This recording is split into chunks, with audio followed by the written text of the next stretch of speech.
Ako si Natalia. Ako ay ipinanganak sa Las Piñas. Ang aking ama, si Alejandro, ay corrupt. Nagtatrabaho siya sa Senado. Alam ko ayaw niya naman maging corrupt, pero dahil sa kaniyang kalungkutan at kagalitan, siya ay naging isang corrupt na leader. Sa siyudad ng Las Piñas nakatira si Alejandro. Siya ang alkalde doon. Kasama niya si Natalia, ang kanyang nag-iisang anak, at si Cristina, ang kanyang asawa. Isang masayang pamilya sila. Isang araw, habang si Alejandro ay nagbibigay ng salita, may mga taong nagproprotesta laban kay Alejandro. Ngunit, sinubukang ipahinto ng matapang na ina ni Natalia ang mga nagproprotesta.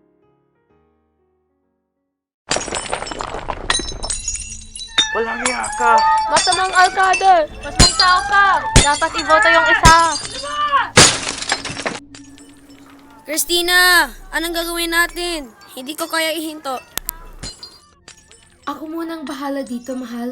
Tumakas na kayo habang wala pang masamang nangyayari. Mama, hindi po kayo sasama sa amin? Anak, pupunta ka muna sa tatay mo, ha? Maging mabait ka sa ama mo. Mahal na mahal kita, anak. Huwag kang mawala ng tiwala sa tatay mo. Mama! Mama! Huwag mo akong iiwan! Papa! Huwag mo iiwan si Mama! Mahal na mahal kita, Christina. Huwag mo akong iwanan. Huwag na yon. Mahal na mahal din kita, Alejandro.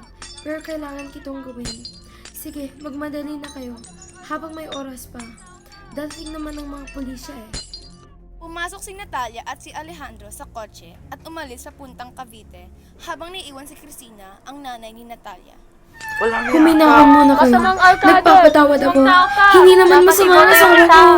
Pasensya na po. Nagpapatawad Masamang ako. alkalde! Nagpapatawad ako. Dapat iboto yung isa!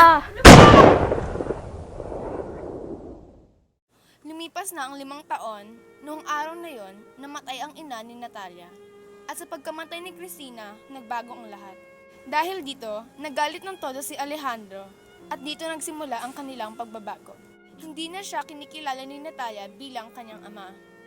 Bumalik kami sa Las Piñas para gumante ang tatay ko sa mga pumatay sa aking ina. Pero sa aking palagay, hindi dapat siya magalit. Alam ko namang masama ang ginawa ng mga tao kay ina. Pero nakaraan na yon. Wala na kaming magagawa dahil patay na si Mommy. Tumakbo si Alejandro bilang bagong alkalde ng Las Piñas. Nanalo siya dahil may ginawa siya sa mga botante. Naging masama ang kanyang ama, napuno siya ng dilim, at nawala niya ang tiwala ng kanyang barangay. Isang araw, nakita ni Natalia ang kanyang ama na kumukuha ng pera galing sa pondo ng taong bayan. Daddy, anong ginagawa mo?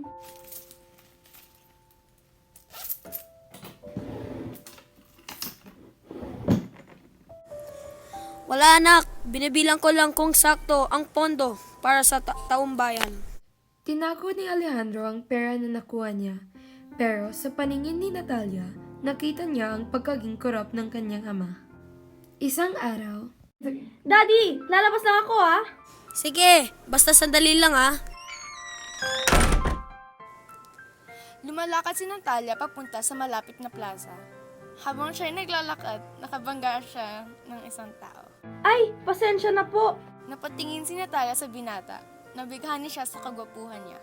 Okay lang yun. Ako si Inigo. Ikaw? Ako si Natalia. Natalia? Ay, ikaw pala ang anak ng mayor. Ako si Inigo Arsuelo. Magandang umaga po. Naku, huwag ka naman ganyan. Tao lang naman din ako eh. Katulad mo. Tawagin mo na lang akong Natalia. Natalia? Sige, ang ganda naman ng pangalan yan.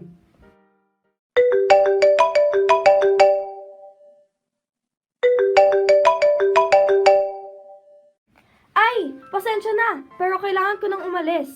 Tinatawag na ako ng papa ko. Bye! Sana magkita kami ulit. Dahil sa kanilang di inaasahang pagkikita, araw-araw pumupunta si Natalia sa plaza upang masulyapan ng binata. Makalipas ang ilang buwan, nakita ng mga tao na tumaas ang kanilang tax. Nadisespeto ang mga tao. Nakita nila ang masamang ginagawa ni Alejandro. Nalaman ng mga tao na korap si Alejandro, kaya't nagalit sila. Nagkaroon ng malaking hindi pagkakaunawaan at maraming nagalit. Nangyari ulit ang nakaraan. Anong ginagawa ni Papa? Pumunta si Natalia sa kanyang bahay. Binuksan ni Natalia ang pinto ng kwarto ng kanyang ama at hindi siya makapaniwala. Ama! Ama! Saan na po kayo? Bakit ginagawa mo to? Tatay! Bakit ka kumuha ng pera sa mga tao? Bakit hindi mo sinabi sa akin? Kapag nalaman nito ng mga pulisya, makukulong ka! Anong ginagawa mo? Pumunta ka sa kwarto mo!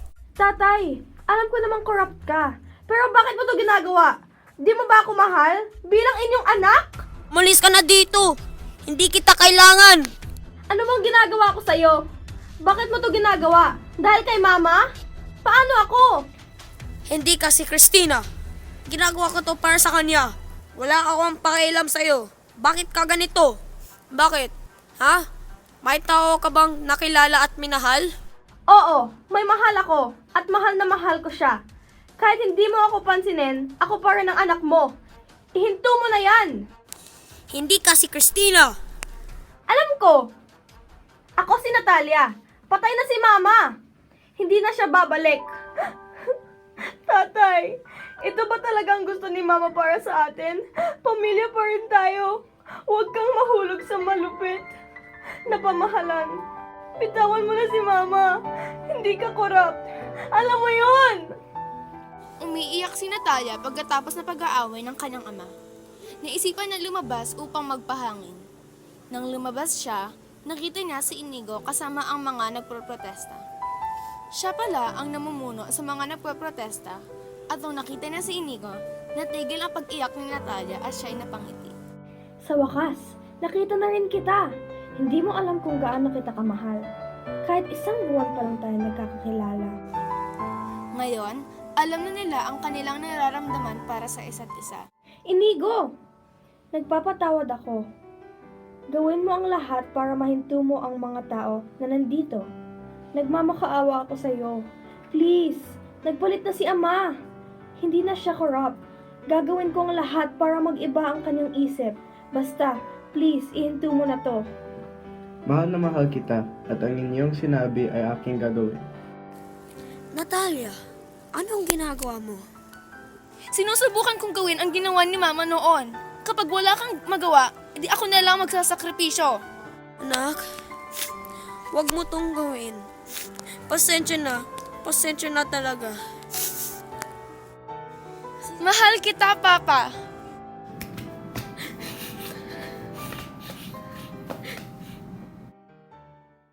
Lumipas ng ilang taon, lumaki na si Natalia at naging pinuno siya ng Las Piñas kasama ang kanyang asawa na si Inigo.